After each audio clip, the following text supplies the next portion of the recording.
Joseph Campbell's hero's journey is fascinating, and you can find it throughout so many stories. But what if we're not dealing with heroes?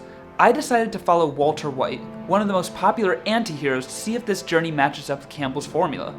It actually does, and quite well. Warning, if you mind Breaking Bad spoilers, there will be a ton of them in this video. Walt's ordinary world involves him teaching high school chemistry. He has a wife who wears the pants and a disabled son. They're expecting another child, which they are financially unprepared for. Adventure manages to call the spineless Mr. White in the form of terminal lung cancer. Once he goes, Walt knows his family is done.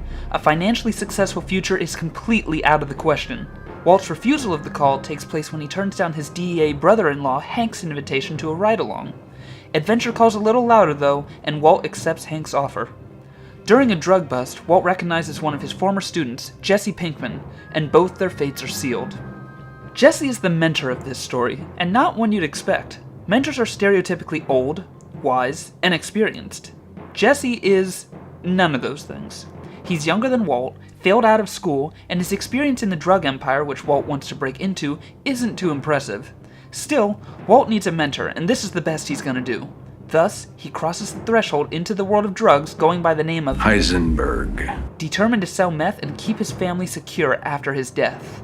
A good part of the series focuses on the tests, allies, and enemies portion of the journey. Walt gets deeper into the business while doing his best to hold on to his innocence and convince himself he's still a good man. He tries to keep his double life a secret from his family, which includes his wife and son, but also a DEA brother-in-law. Walt's allies include a crooked lawyer, Jesse's drug friends, and eventually his own wife. Walt soon meets Gustavo Fring, a veteran ruler of his own drug empire. Gus begins as a friend, offering Walt a high-paying job that's also the safest one in the industry. This partnership is shattered when Walt saves Jesse's life by killing two drug dealers who also work for Gus. Unable to kill them due to needing Walter's meth formula, Gus keeps the duo alive to cook, but both know they could be screwed at any given moment.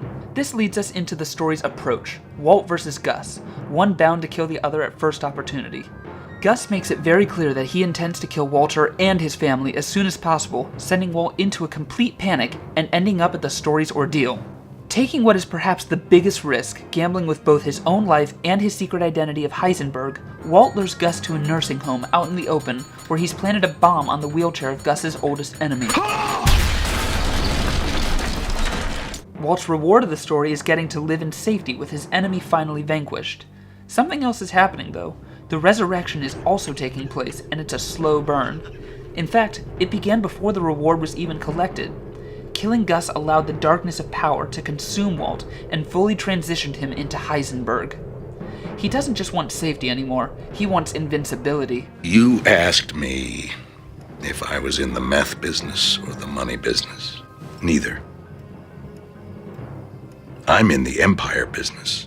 Walt builds his own empire, but his brother-in-law finally catches up, and after his business associates betray him, everything falls apart as the world learns of Walter's secret.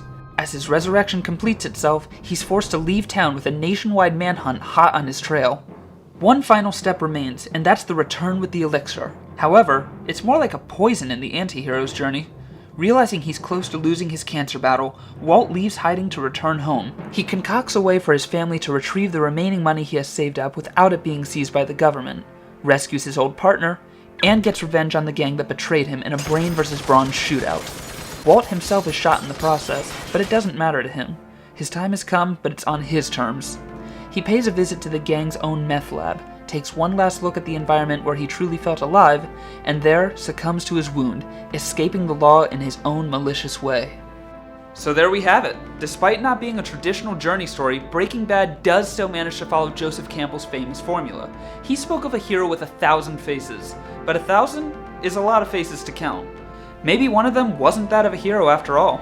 It's the cycle. It's solution, dissolution, just over and over and over. It is growth, then decay, then transformation.